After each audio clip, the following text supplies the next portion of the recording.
Good morning, ladies and gentlemen, David here, and welcome back to another video. This video is a follow-up to some of y'all's comment from my latest video where I just talked about yearly Persona releases. What's going on in 2025? There's no Persona game announced for 2025. It's kind of looking like Persona 6 won't make it this year. But nothing's announced, and we've been getting a Persona game for every single year for almost a decade at this point. So if you want to check out me speculating on everything that's possible for 2025 and a potential Persona game release, check that out. The link is going to be in the video description.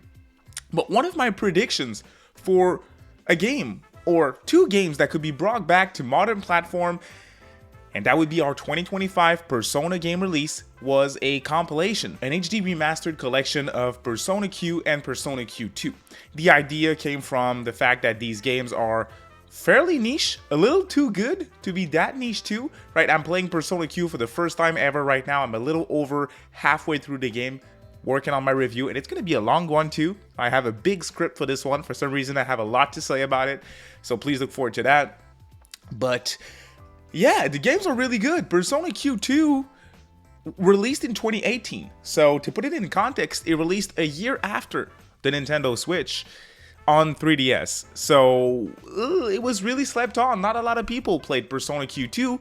ATLUS even, skipped the English dub. And that is, for now, one of my favorite aspects of Persona Q, the first game, because that one is fully voiced in English with some of the original voice actors as well for the characters. It is a blast in that sense. When I play Q2, I know I'm going to complain about the lack of an English dub. So they could port these games on modern platforms in English for Q2 with voiceovers, and that would be really awesome. Persona Q on modern platforms is possible, you guys. It really is possible. I briefly mentioned it in my last video, but some of y'all were commenting and kind of like going against me here a little bit, so I just wanted to talk about it a little more. Persona Q is very much Etrian Odyssey. So Etrian Odyssey is probably one of the, I would say it's the nichest franchise that ATLUS has at the moment that they're still developing for. Right, I'm not talking about like Majin Tensei or any of that old stuff that we used to get, the dead IPs, right? In terms of active IPs, Etrian Odyssey is very niche. The franchise has a lot of games, on DS and 3DS. It never really made the jump to home consoles and PC before the Etrian Odyssey Origins collections, which dropped on Switch and PC in 2023. The main argument against Persona Q and Persona Q2, which is basically a Persona skin over an Etrian Odyssey game, with more, of course, right? It's different. It's more than that, but in terms of gameplay, the gameplay loop is Etrian Odyssey. It really is. So I played Etrian Odyssey 1 to completion in 2023 with the Origins collections on Switch. First experience, at least to completion with it. Persona Q would be able to work on modern platforms since Etrian Odyssey also works on modern platforms. That's the main argument. How does Etrian Odyssey work on one-screen devices though? Because that's the thing. With these games, you create your map. These games are focused on the gameplay, especially Etrian Odyssey, even more than the Persona Q games, which is kind of dialogue heavy and story heavy. But Etrian Odyssey, very, very much focused on gameplay. You explore a dungeon, you explore a labyrinth, you go through some floors until you reach the end, and then something happens, In Persona Q, you explore different labyrinths and everything. It's very much the same thing. So in terms of gameplay, first-person dungeon crawler, random encounters, you build your party. You have a lot of options in terms of classes. When it comes to Etrian, for Persona Q, you just have a bunch of characters with the cast of P3 and P4 all in one. You create your map. So that is the main thing that people are bringing up. So when you play these games, you need to draw your map on DS. So you draw your little map here. All these games have auto mapping features, which allows you to just have the complete map fully uncovered, and you just have to make your way through the labyrinth.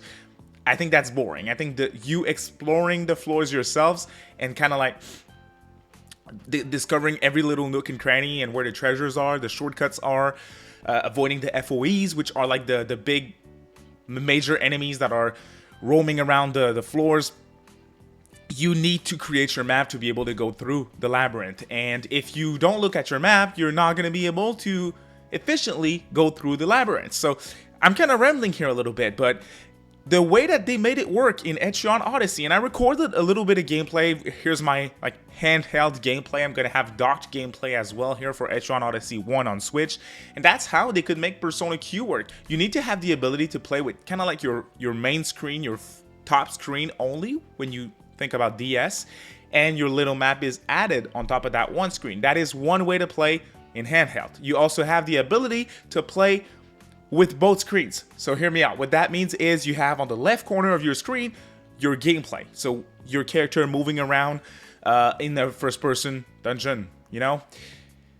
And at the right side of your screen, you have your map. So if you press X on Switch, which is your map button, then it pulls up your map. And that's when you can start drawing and everything. So the way that I played Persona Q on 3DS is the same way that I played Etrian Odyssey on Switch. I'm not sure how they call this, but I use a functionality that auto maps the map when I explore it. Think about older SMT titles, SMT Strange Journey. If you move from a tile forward to another tile, this tile is now marked on your map. That's how I played Etrian Odyssey with this feature activated.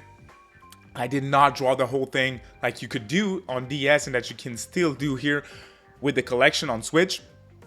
I'm doing the exact same thing for Persona Q. I think that is what's the most enjoyable. I think that is the most enjoyable way to play it. Is the game better to play handheld with touch control versus dot?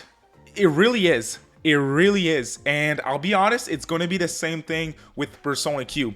I think Persona Q does not have the emphasis on mapping and maps and drawing stuff as much as Etrian Odyssey, especially later or at least newest titles in the franchise.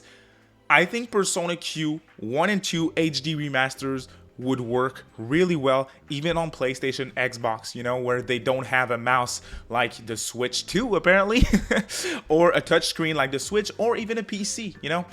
I think the main reason why they decided to do Etrian only on Switch and PC is because that's where the audience is, and that's where it makes the most sense in a gameplay terms as well. So I think it's possible for sure for Persona Q to come back in that way, especially if they make it work like Etrian Odyssey, where you have everything on the one screen. When you're in combat, you're gonna notice I didn't mention it because in combat in Persona Q, your bottom screen doesn't even change. You don't even have inputs or anything. It's still your map. So in combat, it doesn't matter that you have one screen. It really doesn't. So it's all about figuring out the mapping gameplay stuff, you know? So I have not played Persona Q2. If there's a bigger focus on the maps and stuff in Q2, you just drop a comment and let me know. But otherwise, 20 hours into Persona Q, I played 50 hours of Etrian Odyssey 1 on Switch. Can't see how it won't, I cannot see how it wouldn't work. So I'm really interested in hearing what you guys think on this one. But would you play a Persona Q 1 and 2 HD collection on modern platforms with Q2 and an English dub? I know I would, that's for sure. Now, once I'm done with Persona Q, I hope there's a Q2 announcement at some point for modern platforms, because that's where I would play it. The people that played it are generally in agreement that it's a really good game too, so we'll have to wait and see what ATLUS does in the future. Is it our 2025 game? Is it not? Only time will tell, but one thing's for sure, I would be here for it. Just a little update before ending the video. I mean, there is a lot of rumors right now as of early February that there is going to be a Nintendo Direct or a Sony State of Play. I am certainly looking forward to streaming that with you guys on the channel, so please tune in if you want to watch the stream with me. You can follow me on Blue Sky or Twitter. The links are in the video description. Or just ring that notification bell and I would do a community post as soon as I can confirm that I'm able to stream the events. So I hope you guys enjoyed the video. Thank you so much for watching. You have a good day. Bye.